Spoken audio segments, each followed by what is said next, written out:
Okay, great. So welcome everybody. I'm Mary Scholl. I'm here with Iván Suazo, and we're really happy that you joined us. This is the second webinar in a series of 5 webinars that are sort of an introduction to the basics of holding space. Also a little flavor or taste of what the Foundations program is, which is an 8-month program at the Center for Holding Space, where Iván and I are also both facilitators. And more than anything, it's just exciting to be with you and to be able to share and explore today does it mean to hold space for ourselves. And we also want to greet the people who are watching the recording. We're glad you're watching the recording too. We're going to start out with a habit that we do in our program at the beginning of each session, which is to actually ring a bell. So I have this beautiful bell here, and I'm going to ring it, and this bell is an invitation for us to pause, to breathe, to attend to whatever needs we might have. I'm going to ring it once, and then we'll have some quiet time, and then I'll ring it again. One second.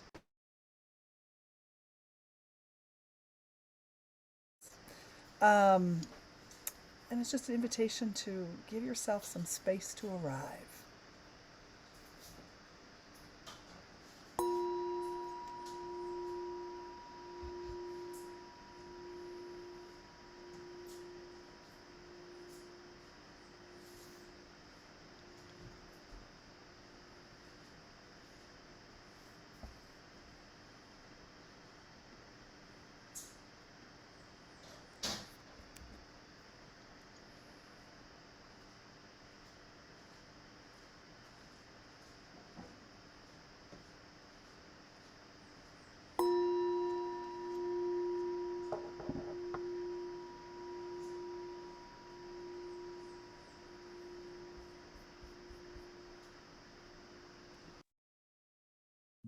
Welcome.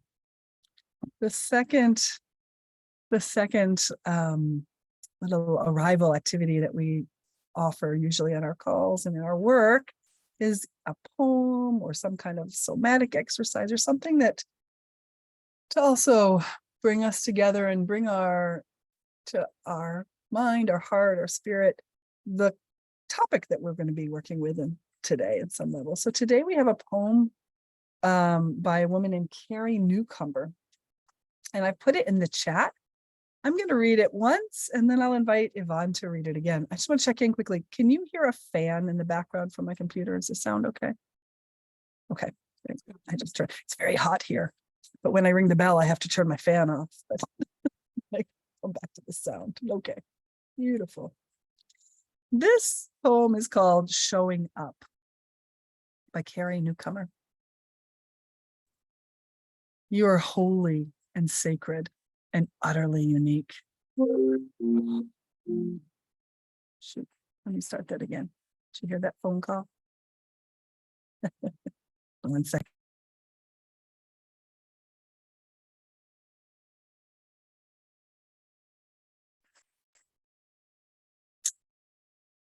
You are holy and sacred and utterly unique.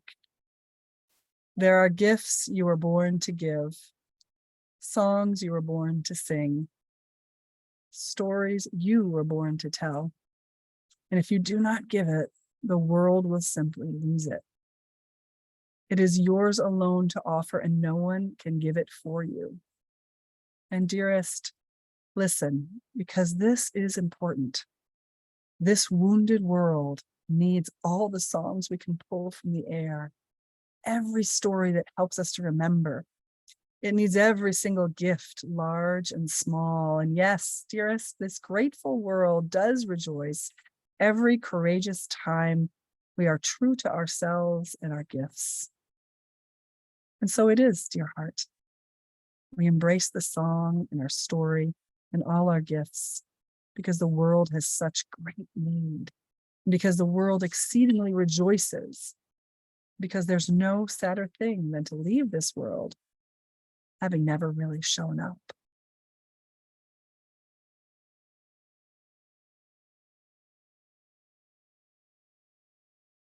Now read the poem second time. Showing up, you're holy and sacred and utterly unique. There are gifts you were born to give, songs you were born to sing, stories you were born to tell. And if you don't give it, the world will simply lose it. It is yours alone to offer.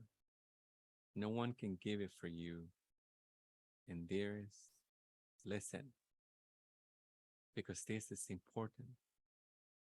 This wonderful world needs all the songs you can pull from the air, every story that helps us remember. It needs every single gift, large and small.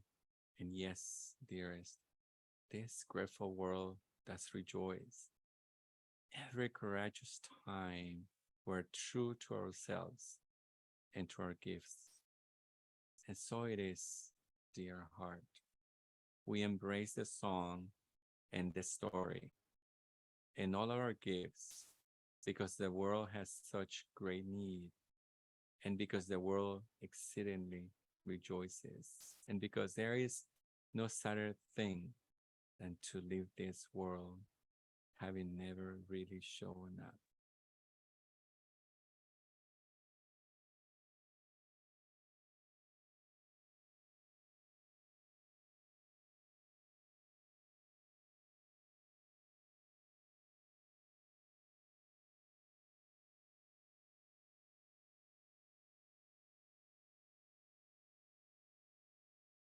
Thanks so much, Iván. We're going to start out today. Iván, let's start out with a check-in. Why don't we go ahead with the check-in, then we'll share slides afterwards. How about that? Can do that. Let me share the questions of the check-in. Oh, you're sharing the questions in the chat. Mhm. Okay, thank you for sharing the questions. All right, we're gonna do a check-in, and Mary is sharing the questions, check-in questions in the chat.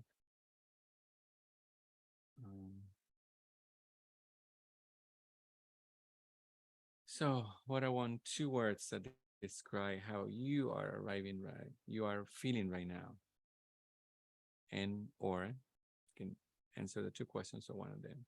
What is one question you have about holding space for yourself?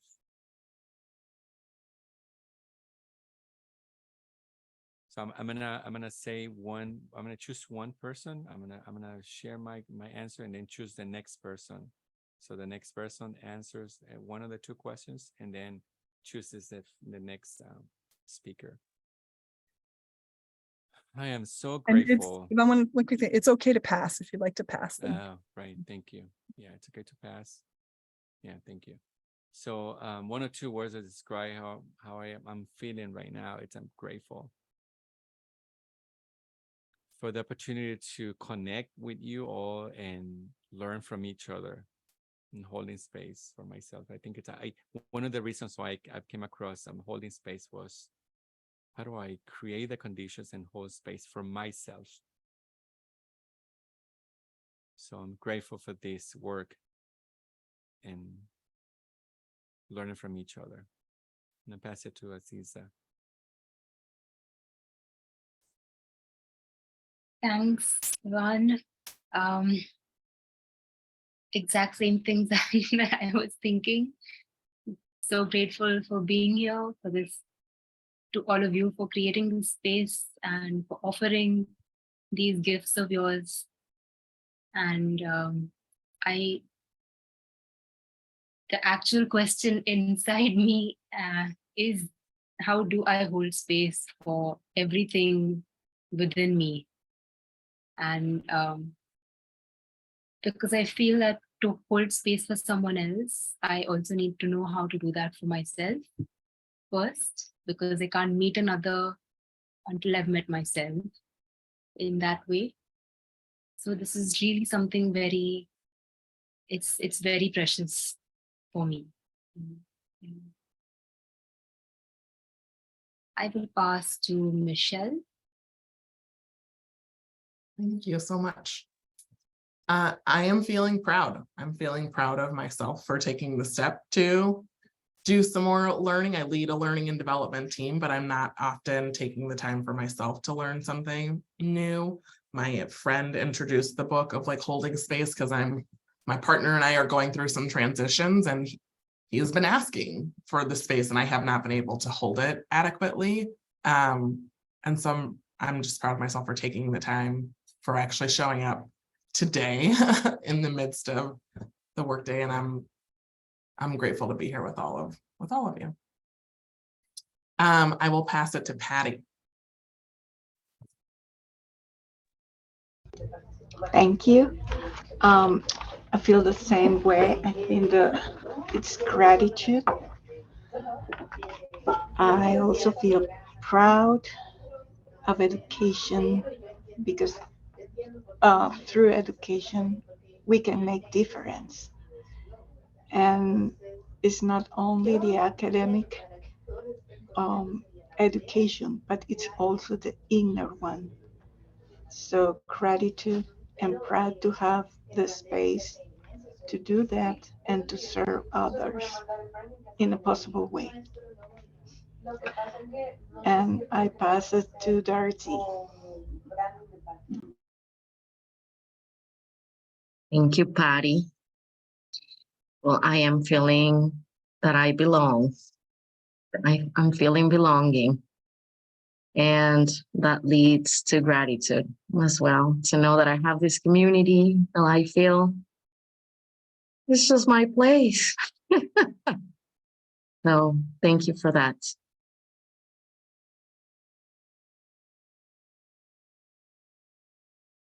And I will pass it to Mirna. Hello. Well, how do I feel this morning? I feel grateful. Today is my first day of vacation. Therefore, I said when I saw the message this morning, I said, this is my gift for my first day. This is a gift. I need to do it. Well, I have so many things to do, but I decided to be here. Therefore, I'm thankful for that. And thank you all for being part of you. I pass it to Awida. Awida. Awilda. Nice. Thank you, Mirna. Well, I am very thankful because I thought that we were just joining for a short time last week, but now I can see that we are becoming a community, and I don't know, something great will come out of this because we are human trying to be better human and expanding empathy. And I feel inspiring to contribute in another level. And let me tell you that I have put in practice my first session of holding space, and it was a great moment because I felt like I was very good at it. And that person felt my support. So I'm very thankful with Iván, with Mary for this invitation. Today it's a very hectic day, but I will stay as long as I can in the session. Thank you. So I'm new, so I don't know if somebody else have, or everybody has been mentioned. We have Annabelle, Carla, Annabelle. Tracy. Okay, to Annabelle. Thank you, Iván. Thank you, Wilda.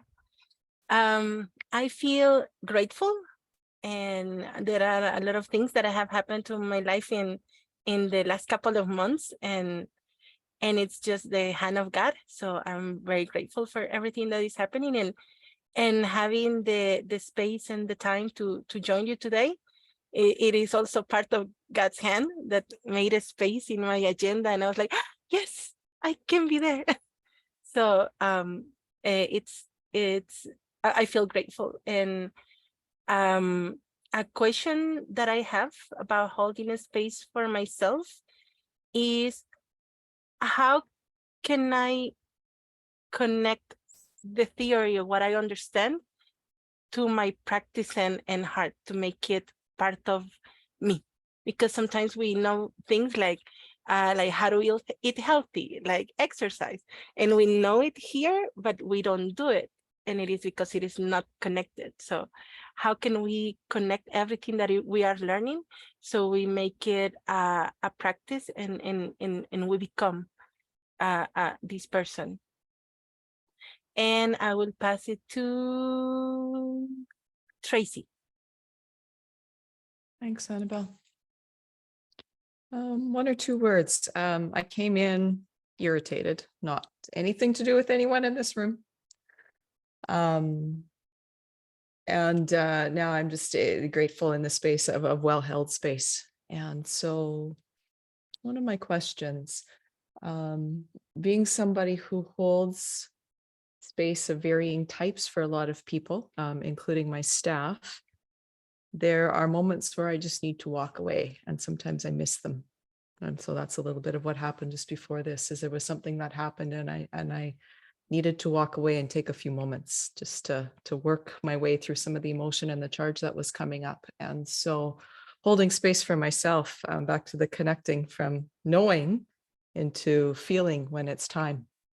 And how do I get better at that? And now I'm feeling happy. Thank you, everyone. I will pass. I think Carla is still in the corner there. Thank you. Thank you, Tracy. And well, two words that come to my mind are blessed and grateful. That those are the feelings that I have. Blessed for being here and having a family and being healthy. And also a question for myself is like, should I take more time for my wellness? And in that way, I shared the concern that Annabelle's expressed before. Like, how can I put into action, everything that we learn? And it is nice to be here. Thank you. Carla, you can pass it to Natalie or Mary. Okay, so I will pass it to Mary. Thanks, Carla. I am feeling a sense of abundance on many levels. And excited about today, excited about having you all here. And also a little hot. Costa Rica is a bit hot these days. And I'm also feeling grateful. I have 4 dogs at my feet, and I'm grateful they're all peaceful right now. I hope they don't jump up and bark too much. We'll see. I'll pass it to Natalie, who can then afterwards pass it back to me. Okay. Thank you so much for the opportunity. I feel energized and driven to do something. Yesterday, I listened to someone in a talk that woke me up again and made me want to continue living for what I'm passionate about. And that is to do something for the people who need it, or people who is in it, whatever that means. So I'm very excited to do something and to start doing something for others. So yeah. Thanks, Mary, and I pass over to you. Awesome. Thanks, Iván. Thanks so much. Oh, it's so exciting to hear about how you're doing and what's on your hearts and minds. We have today a few slides. What we're going to do now is have a little bit of content time. Probably 20 minutes, if we can keep it to 20 minutes. Let's see, maybe 30. And then we're going to have some breakout room time where you'll talk about the content that we're sharing. And then after breakout room, you'll come back and we'll share in a larger circle, large circle again, just what's come up for you and what's on your mind. So I'm going to start out with a content sharing. Let's see, let me just do this and this. One thing technology hasn't done for us is we can't send smells, which for better or worse, we can't send smells across the internet. But right now I'm smelling a sweet bread cooking in my house, and it smells so good. I wish I could give it to all of you. It smells so good. It's a carrot bread, I think, that's being made. So I just want to start out, many of you were at the first webinar and have seen the first webinar on just the introduction to holding space. I just want to share a few, just the 3 concepts that we shared. It's hard for us to decide like what to share. There's so much we want to share. But we decided to try to limit to 3 concepts per webinar. And I think that's part of my feeling of abundance is there's so much I would love to offer. But in the first webinar, we talked about liminal space, holding space, and hijacking space. Just that liminal space being that space in between that many of you, that we're in.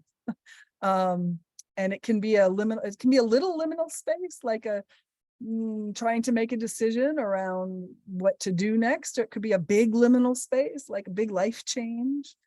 But it's in a sort of in a transition space, a transition stage. And then holding space is what we do when we accompany others or ourselves in that liminal space. And hijacking is when we don't accompany, when we try and take over, or we try to avoid, or we try to plow through that liminal space. So we wanted to put a slide in there just as a quick review. And holding space involves a lot of different skills. And, the question around Annabelle's question of like, how do I put this into practice? How do I live it? How do I bring it into my heart, down from my head and into my heart or into my whole body, right? Because what I love about holding space work that we're doing, it's not just our left brain, right? It's our whole body. It can be a somatic physical experience. It can be a left brain experience. It can be a right brain experience, a whole body experience. But it involves these different kinds of knowledge that we then put into practice and integrate bit by bit. So we think about universal human needs. I have to know if I'm going to hold space for myself, I need to know what it is that I need, or I need to be open to exploring what it is that I need. And we're going to talk a little bit about that today. I need to be able to set boundaries for myself so that I have space to work in, so that I create a sense of safety for myself. And we're not going to go into boundaries today. Social conditioning impacts how we hold space for ourselves. I was listening to your question, Carla, of like, do I need to spend more time on my wellness? It's a sort of, in my mind, there's social conditioning around whether or not holding space for ourselves is selfish, right? Or is it too much? If I spend time taking care of myself, is that how much is enough? How much is too much? And part of that is our social conditioning around what our society tells us is our relationship to ourselves. What should it be? And how should it function? So we're not going to go into social conditioning today, but it involves holding space for myself, involves understanding my social conditioning. We are going to go into tenderness and authenticity today. So we're going to look at universal human needs, tenderness and authenticity. Mindfulness is another aspect of holding space for myself. Sovereignty. Sovereignty is like one of my big words right now. Like, how do I recognize and honor and take on my own sovereignty, my own ability to act? And how do I honor your sovereignty and your power and ability to act and really take responsibility for each of our lives and each situation that we're in? When I'm holding space for myself, I also need to understand my circle of trust. And also, that shock absorbing is another concept. We're not going to go into it today, but it's an interesting one to think about. So shock absorbing is when I'm taking on someone else's energies, stuff, conflicts, challenges. I'm absorbing for them. And that involves me setting boundaries like these. It's not necessarily mine to take on, but I want to help out. I want to help that other person feel better. So I work on shock absorbing. I become a shock absorber as opposed to a space holder. And we're not going to go into that today, but it's out there. It's sort of it's something interesting. And Michelle was so excited to hear, excited about the book. Heather talks about all these in her book. And so it's a really great, if you look at a term, you go, ooh, I want to learn more about that. Of course, there's always Dr. Google. But Heather's book has got a lot of great information, and her new book, she's got a new book coming out in January. And that book also has a lot of information about the concepts of what holding space for ourselves involves. Today, we are going to talk about these 3 topics: universal human needs, tenderness, and authenticity. And Iván's going to start out with the human needs piece. Iván, would you like to share the slides from your computer, or you want to use them from here? Yeah, you can share and continue sharing, but I'm gonna check. Can you hear me well? Mhm. Okay, great. Thank you so much, and welcome, Joanska. I think I saw Joanska join in. Oh yeah, I see that. Thank you for joining. Morning, guys. Thank you. Yeah, thank you. All right, so Mary was talking about different ideas and things we can do to hold space for oneself. Yeah, well, one of the things I've been doing is working on universal human needs, and these are needs everyone has, and everything I do is to try to meet these needs. And I've been working on this. How do I start identifying what the needs are? I mean, my needs are, and what do I do to get those needs met? Because I've been observing that I try to see what the needs of my wife's are and what can I do for her to contribute, her well-being, and she gets her needs met, my daughters, and then me last. So with the work of holding space and this, especially with this module, I took the foundation course last year. And that was big for me. Say, oh wow, yeah, I can start, like getting what my needs are and then do something for my needs. So this is on the screen. You have a list of universal human needs, and this is not an exhaustive list. It's just a few of them.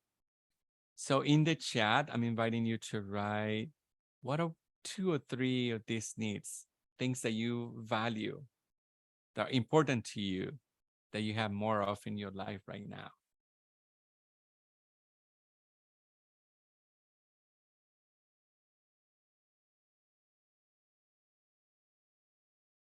Yeah, thank you. And this work is taken from Nonviolent Communication, Marshall Rosenberg. I think it's Mirna said something about she took a course and then she was working on an NVC. This is a work of the American psychologist Marshall Rosenberg, and his work is based on universal human needs. Thank you. I see in the chat acceptance, love, health, safety, understanding, inspiration, movement. And I'm reading because it says some people are watching the recording, they don't see the chat. Authenticity, contribution, choice, creativity, competence, kindness, love, creativity, appreciation, respect, and inspiration.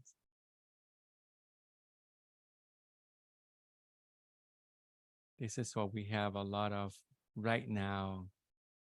Yeah, independence, safety, authenticity.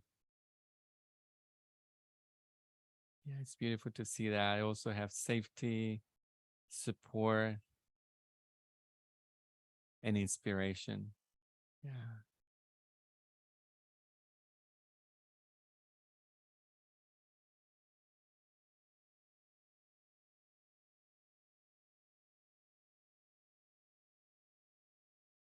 And these needs are so important when we hold space for oneself. It's just one, for me, it's basic.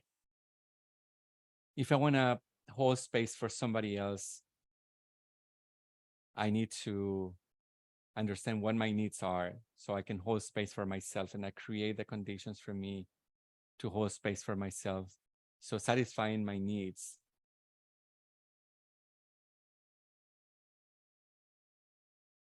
Something else I think is really important, especially with this first slide, is that if I understand what needs I have, what needs are met, what do I have a lot of in my life? It's a way of building myself up so that I can also work with what I don't have a lot of, right? So sometimes we just focus on what's missing or what's wrong or what we think it needs to be fixed. And so part of this right now, especially this slide, is really just noticing what's right in my world, what works for me right now, and using that to lift ourselves up and also just to notice and to help keep perspective. Yeah. Thanks. Yeah, Mary, that's big because sometimes I have the perspective what I don't have first, right? And it sounds like it's everything. I don't have this. I don't have safety. I don't have connection. I don't have choice. I don't have choices, right? So it's important also to start like, what do I have? And then build up gratitude and energy and connection. Thank you, Mary. Yeah, maybe we can move on to the next slide, Mary. So the next slide is, it's the same list of needs and the question is different. What are 2 or 3 things or needs you would like to have more of? So you can write in the chat or you can open your mic too.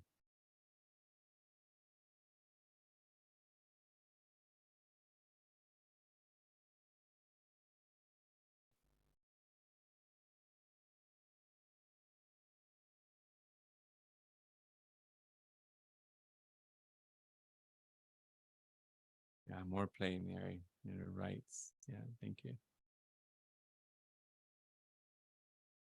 So in the chat, I have stability, healing, rest, honesty, authenticity, play, more space.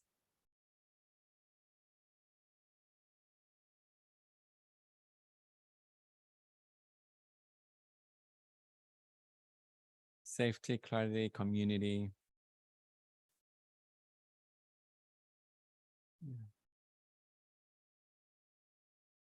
Yeah.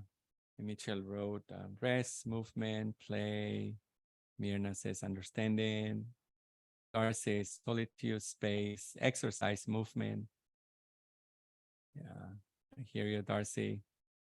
Yeah, we as teachers, we now spend lots of time sitting on the table, right, in front of the computer.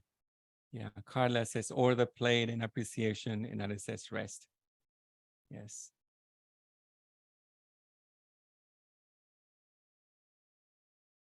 Yeah, it's also important to identify what my needs are so I can do something and try to meet their needs, my own needs.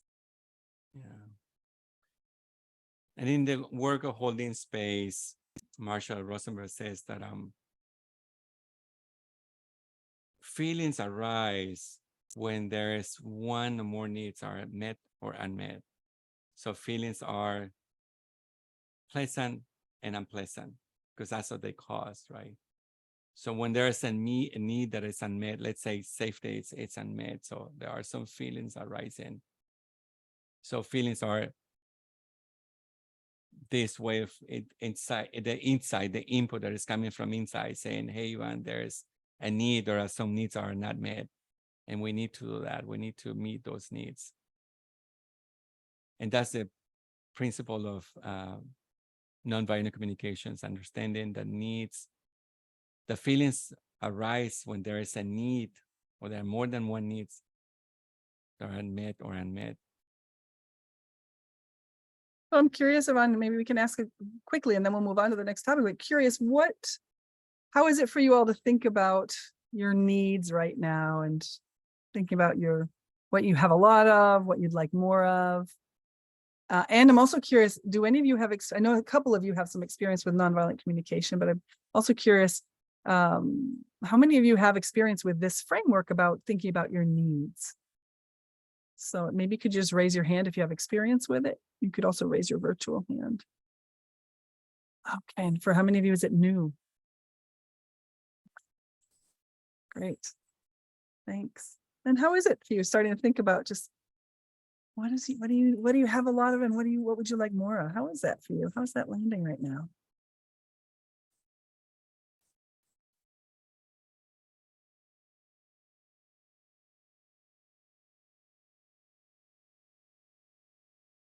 if you have experience or if you don't have experience. It's both.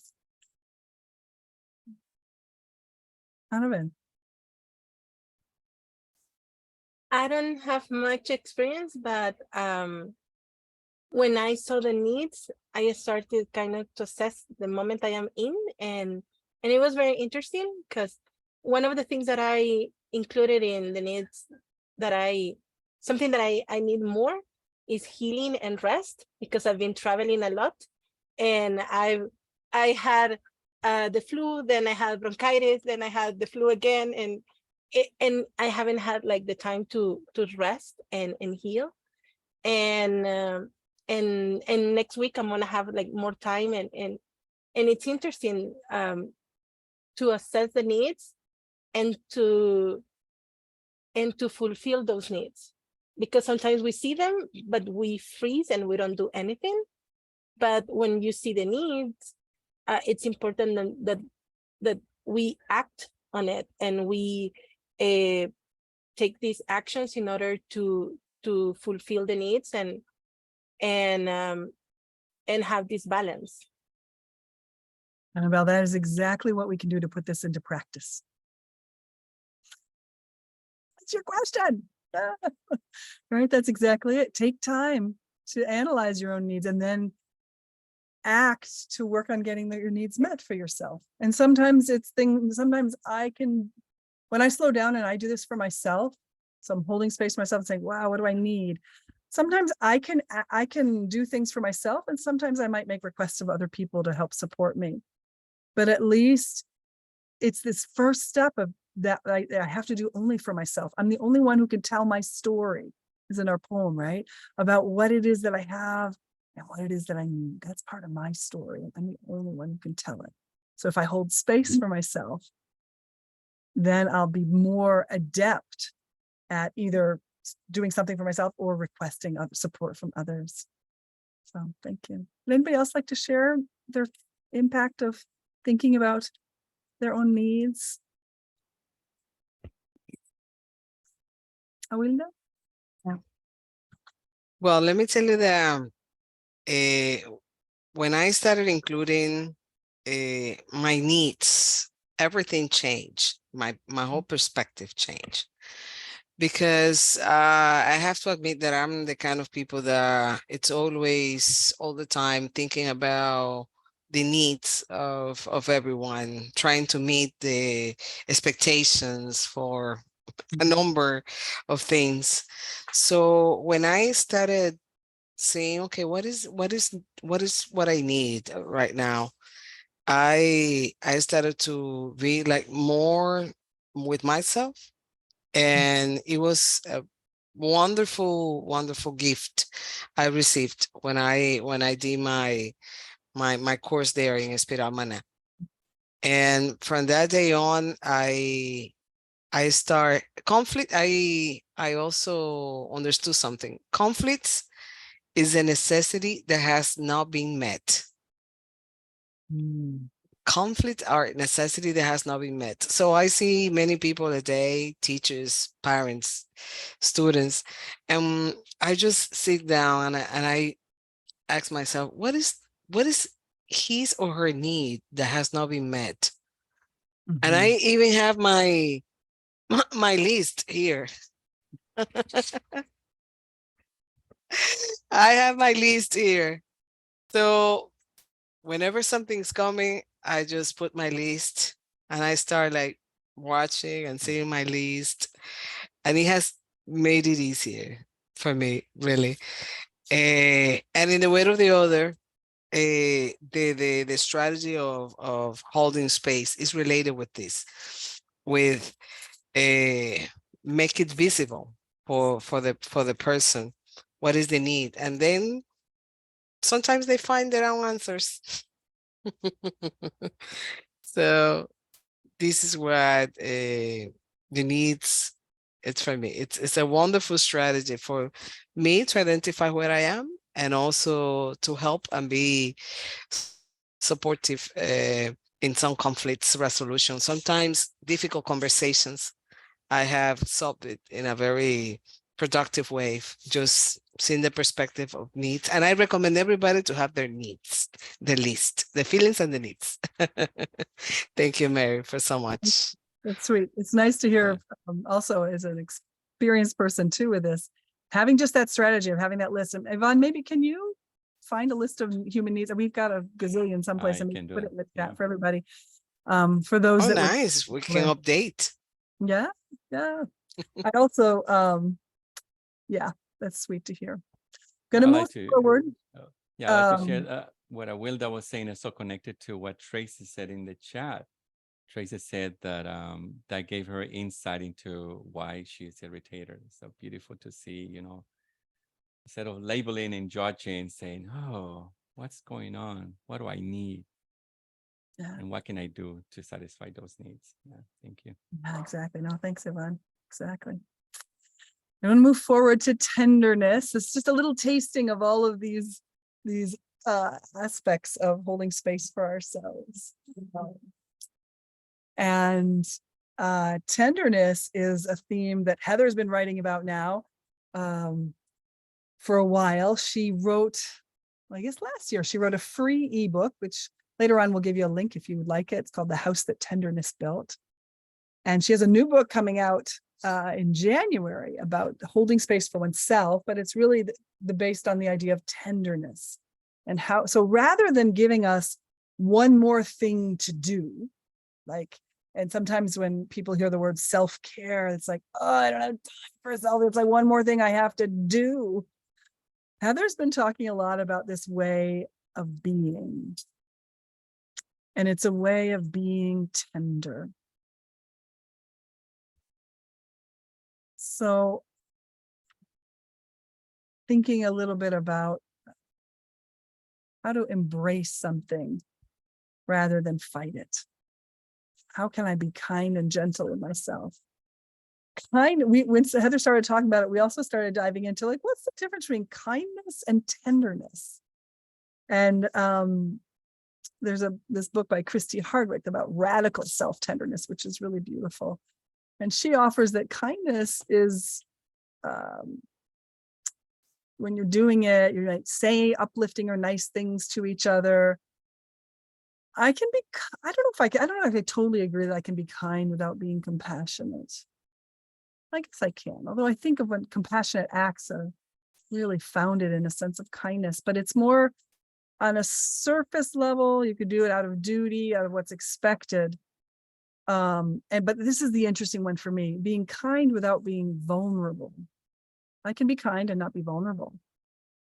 But tenderness involves this, it's a step beyond. Tenderness involves something that comes from deep inside of me, where I am compelled to really connect, and it involves vulnerability. It involves great care. I allow myself to be moved. So when I'm tender with myself,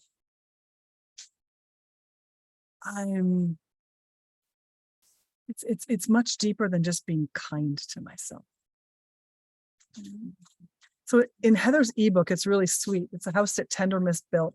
She has this conversation. I'm not sure if you all are familiar with internal family systems therapy, but in that system around therapy, it talks about we have all these parts inside of ourselves. And so Heather in this book, using that idea, thanks Iván for putting the feelings and needs, the needs list in. Yeah. In this book, Heather, it's like tenderness is creating your home. It's tenderness is holding space for you. And so what would tenderness say or do to you, for you in the moment? And so in that book, tenderness has a voice. So this is one little part of her practice that she has this question here. If tenderness was sitting with you and talking with you and caring for you, what would tenderness do or say? And it's a really beautiful way to hold space for yourself, for me to hold space for myself. Because sometimes I might feel my thinking, my left brain or my judging brain was just like, no, Mary, you don't need to do this, or oh, you should be doing that, you should be doing that. And it's like, wait a minute. What if tenderness were here right now? What would tenderness and this deep connected, vulnerable, lovingness, care, sense of care. What would that do or say? So I chose these 3 sentences from a piece from the book that Heather wrote. I just want to read them to you. I'm curious how they land. And afterwards, I'm going to be asking you, if tenderness was sitting with you today, right now, what would tenderness be telling you or doing for you or saying to you? So this is Heather's example. I'm sitting with tenderness this morning. Tenderness filled my teacup with green tea, steeped to just the right amount of strength. And then she added honey for sweetness.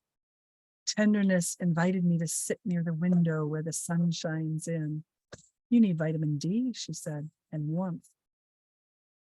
Tenderness gently reminds me of what today is, the anniversary of the day I became an orphan.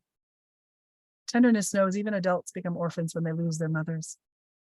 She lets me feel all of the feelings I need to feel, and she expects nothing in return. Tenderness doesn't give 2 hoots for productivity. She's not fond of timelines or to-do lists. She has a habit of pulling me away from computer screens, sending me into the woods, or under the thick blanket made by my mother's hands from the wool of my father's sheep. Tenderness. If tenderness was sitting with you today, talking to you, caring for you, what would tenderness do or say? And I want to invite you to write in the chat, or if you feel like unmuting and speaking. Just curious if tenderness were with you right now. This is an act of holding space for yourself, a little practice.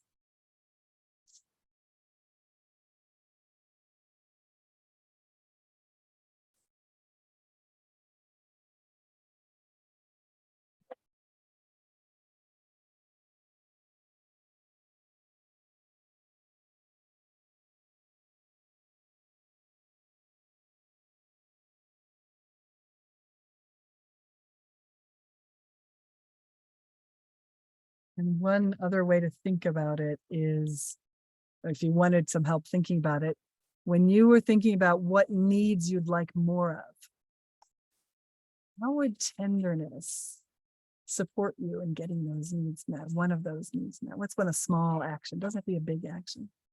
And Tracy writes here, do what you can, not what you should. So tenderness would speak that to you, I can see. And Carla writes, take it easy, don't overthink.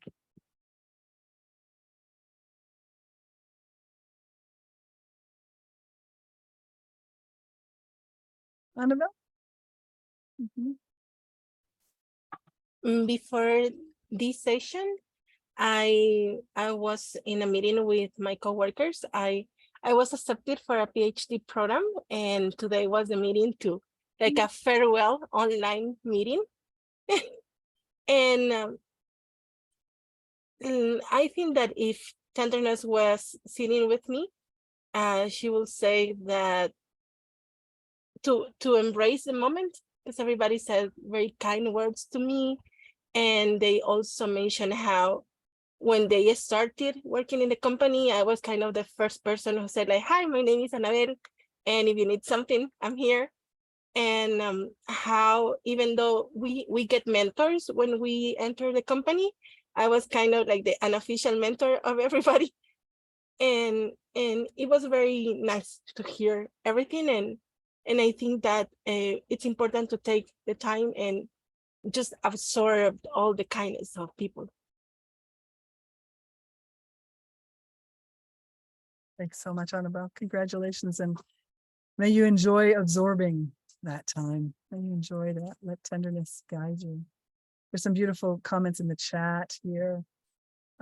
Be true to yourself, let the healing flow and enjoy. You're doing your best.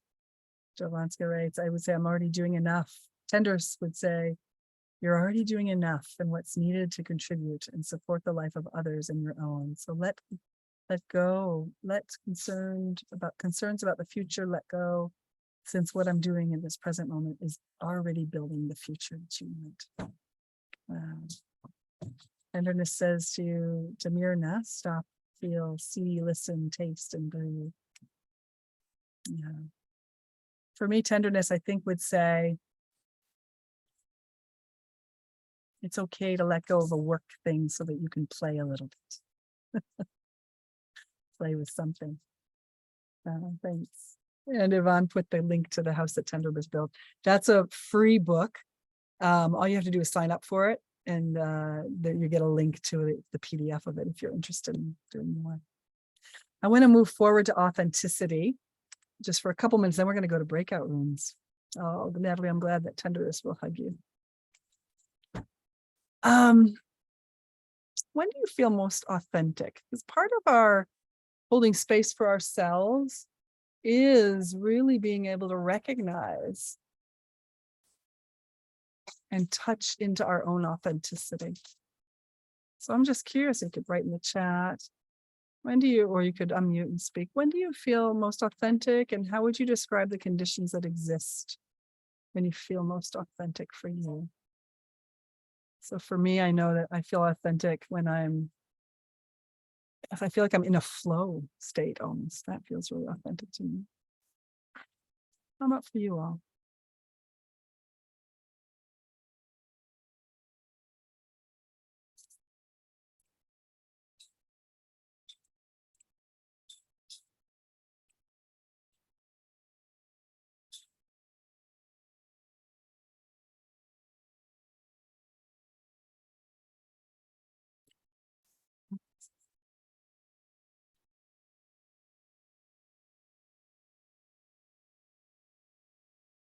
Or there's another question I could offer. How is it for you to think about these questions? Is it challenging? Yeah. Mirna? That's what I was going to say. That was difficult. That was a difficult one for me, especially for me. When do you feel most authentic? Because sometimes I say, I think I'm doing everything for everybody else besides me, not me. Yeah. And at this moment, a little while ago, I said, I want to listen to the talk. So I've been going around the house because everybody is here, and I need my space, and I want to participate, and I got angry, and I mean, there's so many things going on. I don't feel authentic at all. It's just difficult. It's interesting. Isn't it? It's very interesting. It is. And I remember growing up feeling like I had different Marys and all of them were Mary, but they were Mary in one context or Mary in a different context or Mary with a different person. And over the years, I feel like those Marys have sort of merged. Yeah, I think all the roles we have in life, each one of the roles that I am, a mother, a daughter, a wife, a teacher, a co-worker, we are completely different. Authenticity is not, I mean, I think we behave differently.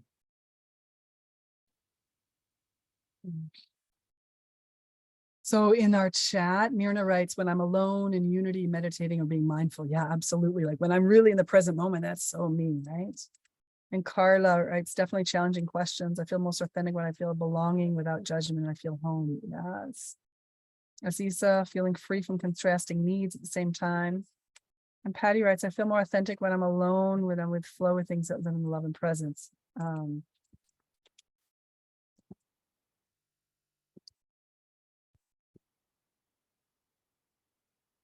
Iván writes, when you're away from a right or wrong perspective. Yeah, when there's that sense of just being with, right?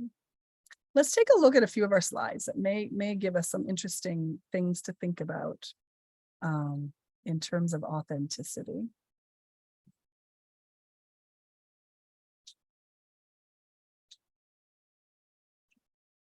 Oh, I forgot we had two slides. This was the slide I wanted to use. It's okay. We forgot to take out the other slide. We had this picture, and then we have these pictures. Right, and this picture, when we were thinking about what's an image for authenticity, we were thinking about like our fingerprint. Now, even though all these fingerprints are exactly the same, which might not make it very authentic, the idea that you know, and thinking about the poem, each of us have our own print, our own authentic selves, our own story, our own song, and we're the only ones who can bring our own songs and stories into this world. So in Heather's works, for some of you have read the book, have probably seen this already. She talks about how when we're growing up, we have a need for safety, belonging, and identity. Like those are our primary needs. So authenticity is when my sense of identity is feeling met. My need for my, you know, expressing who I am is being met, then my identity is met. But we often compromise our identity for safety or belonging. So one way I feel like I can be authentic is when I know I have this well-resourced life, right? Where my needs for safety, belonging, and identity, all three of those are being met.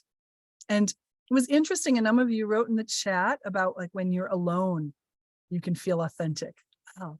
Probably when you're alone, you're feeling safest because it's just you with you and you can take care of you.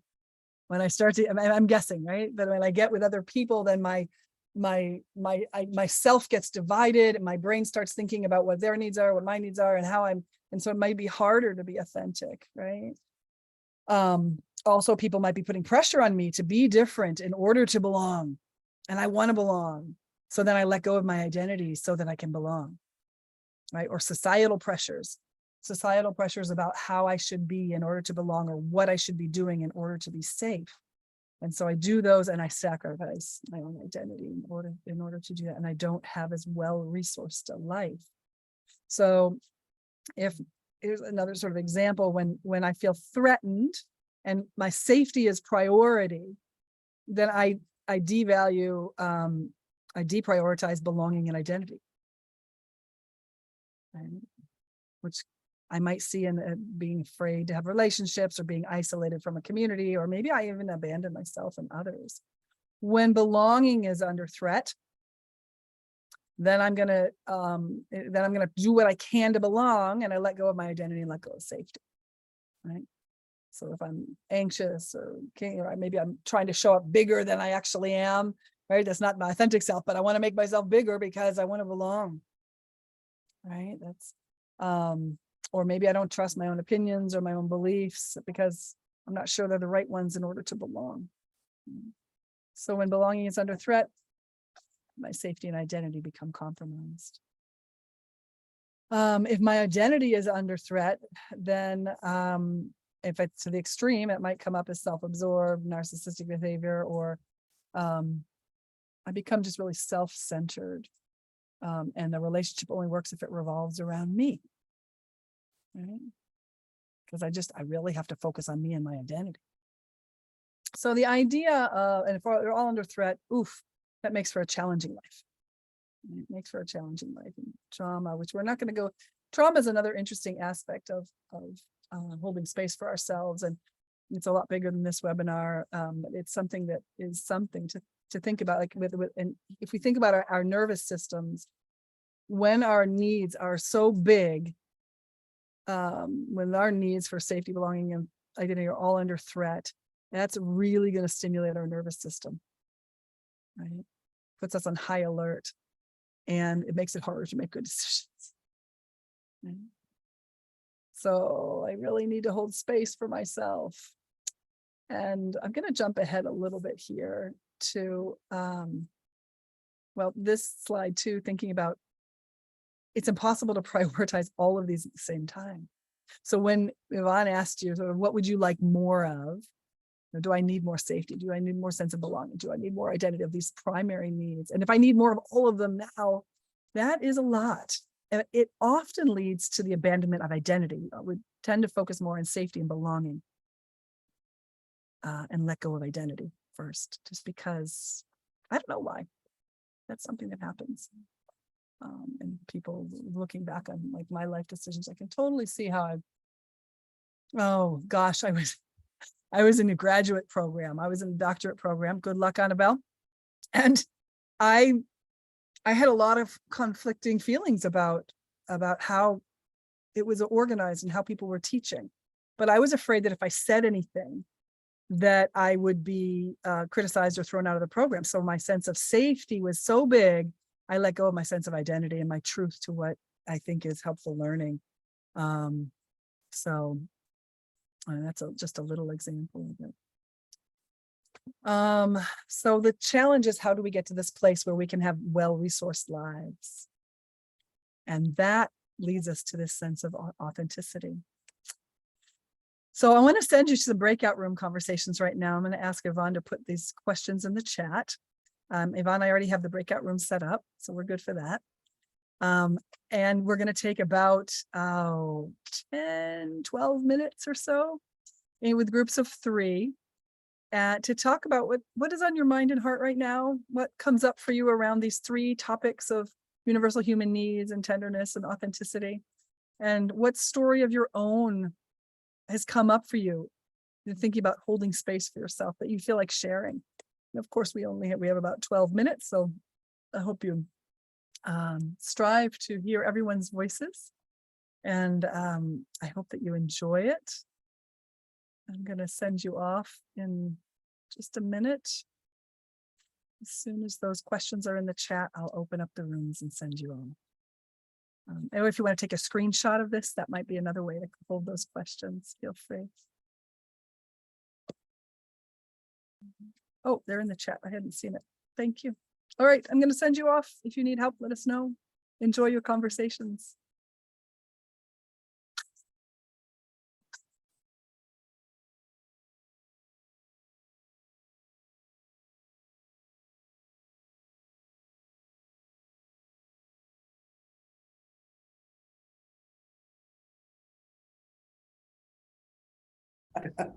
And very realistic with the cooking. All right, I'm just going to ring a bell and give us a little bit of transition time from our small groups back to the big circle.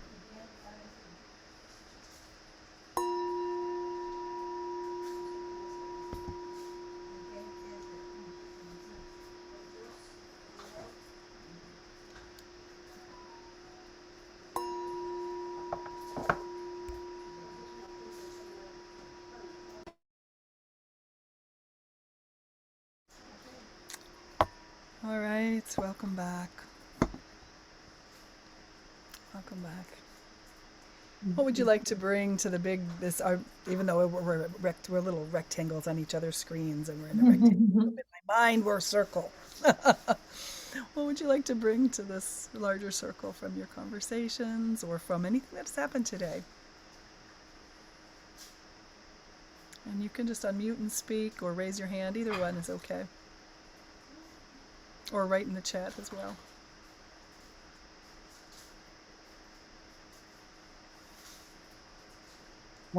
This is Michelle.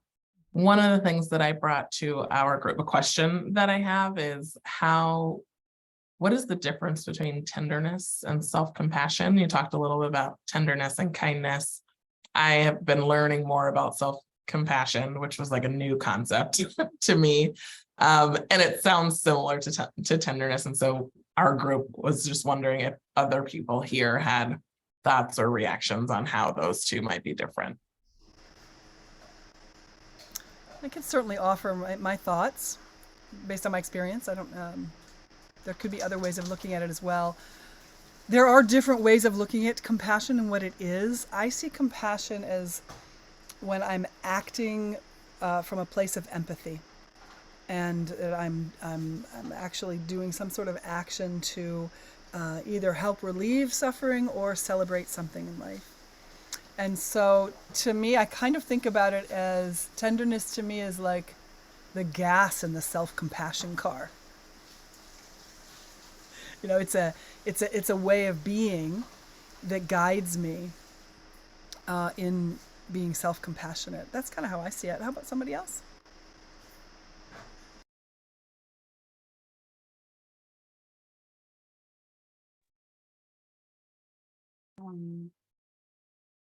So this is not in response to self-compassion, but what's come alive for me now is that is really self-preservation. Like what you were sharing in the slides about safety and belongingness. And what gets compromised is identity, but that's in the interest of my self-preservation, perhaps as a child or as someone who's dependent on caregivers. And that's surprisingly been the strain throughout my entire life. And choices that I've made in the interest of my self-preservation. And now in this transition, I'm just, the meaning of self-preservation is now evolving into self-care, into self-compassion, into safety for myself, into emotional safety.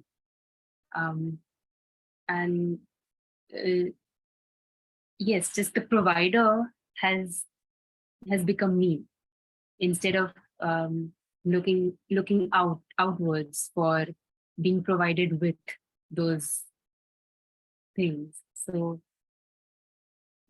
that's something that became alive right now. Thank you.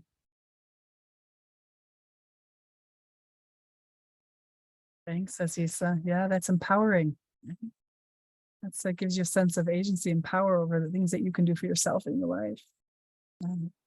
Thanks. And Michelle, I just want to circle back if your thoughts on self-compassion and tenderness, if anything you'd like to add into that. Or not, it's still fine. Yeah. Nothing to add, but that was helpful the way that you described that, Mary. So I'm going to spend a little bit more time on that reflection. And if gas and cars don't work for you, it could also be like tenderness is the yummy food that gives us sustenance for our bodies to function, or some metaphor that works for you. Choose something that works for you. Yep. But I see tenderness as the power and the flavor come to my mind right now. Or the consciousness, choosing the way of another way I think about it. I want to think about it is and I use this sometimes with other things, is my source. So that's why I was thinking probably about food and gas or fuel or something, because I'm sourcing tenderness to give me the energy to live the way I'd like to live, which results in self-compassionate acts. It results in empathy, or it results in something like that. So my source, I think of it like I have little pools inside of me. And I have a little pool of tenderness. I have a little pool of empathy. I have a little pool of love. Well, I have a big pool of love, huge ocean of love. But what am I sourcing? And that's where I start from. Thank you so much. Yeah, thank you. Anybody else? Anything else you'd like to share? Came up for you in the groups? Questions, comments, hopes, annoyances? Annabelle.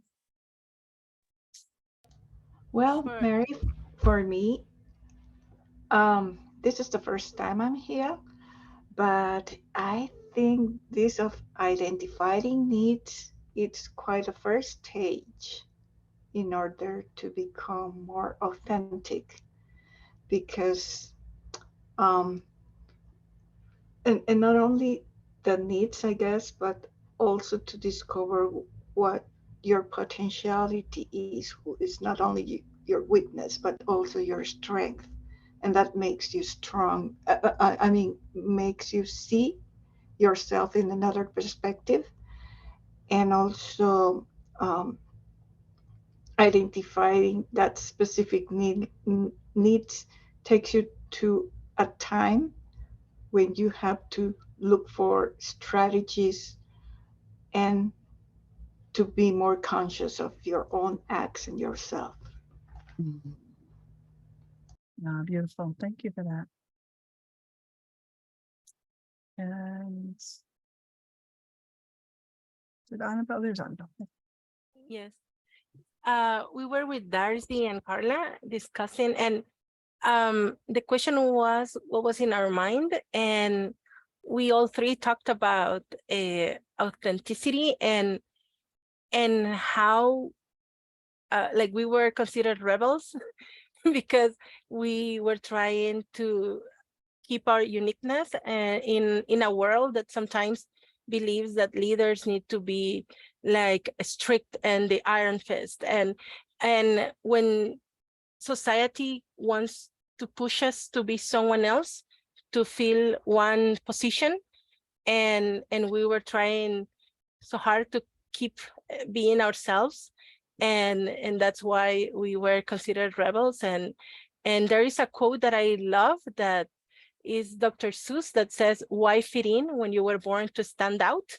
And sometimes when I have trouble fitting in, I am like, I don't have to fit in. And that has freed me in many situations, and it has made me leave a mark on people, because sometimes we want to fit in and we want to be like others, when the special thing is being ourselves, and then we leave this mark on people. Yeah, beautiful. Thank you so much. Thank you so much.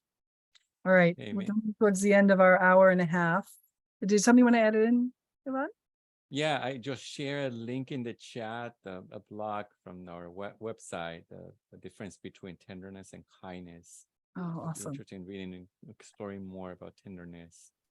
Yeah. Perfect. Thanks, Yeah. Iván. It's awesome. And I shared the slides. So the slides that we've just used with you. So if you want to take those, you can. You'll also receive an email with a link to the recording and also a link to these slides. So I want to just wrap up with 7 other learning opportunities if you'd like them.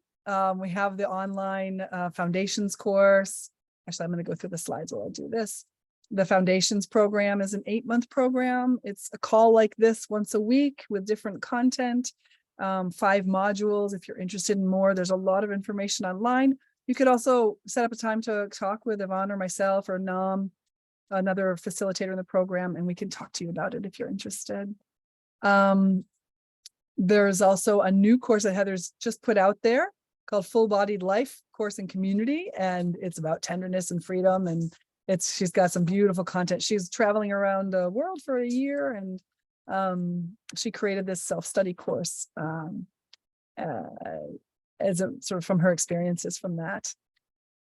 She also has another course that she created called Know Yourself, Free Yourself, which is all about holding space for ourselves. And that's going to be next year in March or April. I think it's in January. They're going to open up sorry, my dog came in. They'll open up the registration for that. There's also a retreat here in Costa Rica. If you're interested in coming to Costa Rica, there's going to be 2. One on the basics of holding space, another one, time for tenderness. And if you feel like doing something in person in March of 2024, right up the road, this is Iván and I will both be there for that retreat. These are some photos from the tenderness retreat that we had this year, 2023. And there's the free ebook, which we sent you the link for. And then there's I think I told you she's got a new book coming out called Where Tenderness Lives. Just all about holding space for ourselves. And of course, her book, The Art of Holding Space, also has a chapter focused on it, and other aspects will give you a whole bunch of that. So that is our session. We're a few minutes over. I'm curious to ask, though, if you need to leave, we totally understand. If you have 2 or 3 minutes to share with us what you're taking from today, what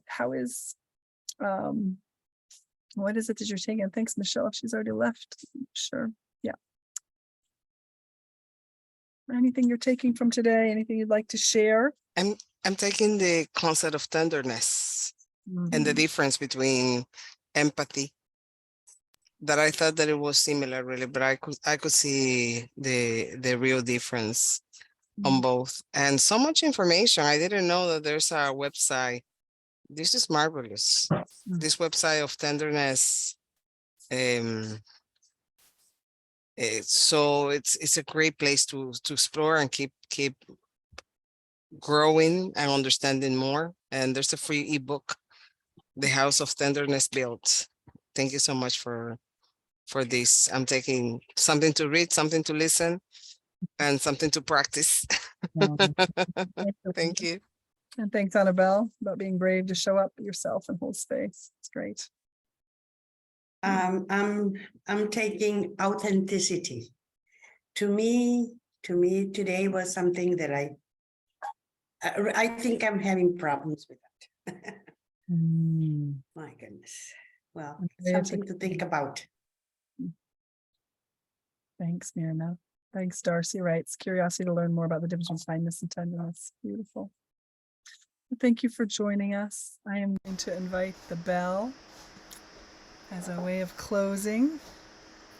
Just invite us to listen to the bell, let it enter us and bring ourselves a sense of closure for this first session today.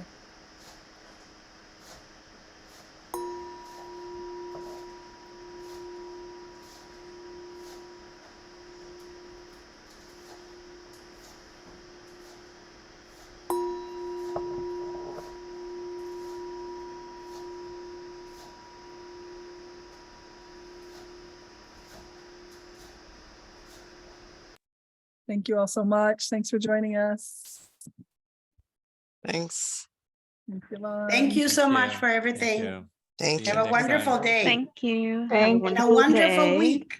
And a An wonderful awesome week. one. So, Thank you. so we have classes on Monday? Thank No, you, everyone. there's 5 webinars and some of them are at 6 p.m. and some are at 11. I'll send you the link of The schedule. the link of the schedule. Yeah, it's gonna be one a month. It'll be one in October, one in August, in July, September, and one in Oh yeah, October. please resend the link. It would be a good idea to be Yeah. ready for that. Thank you. Thank you. Bye. Bye-bye.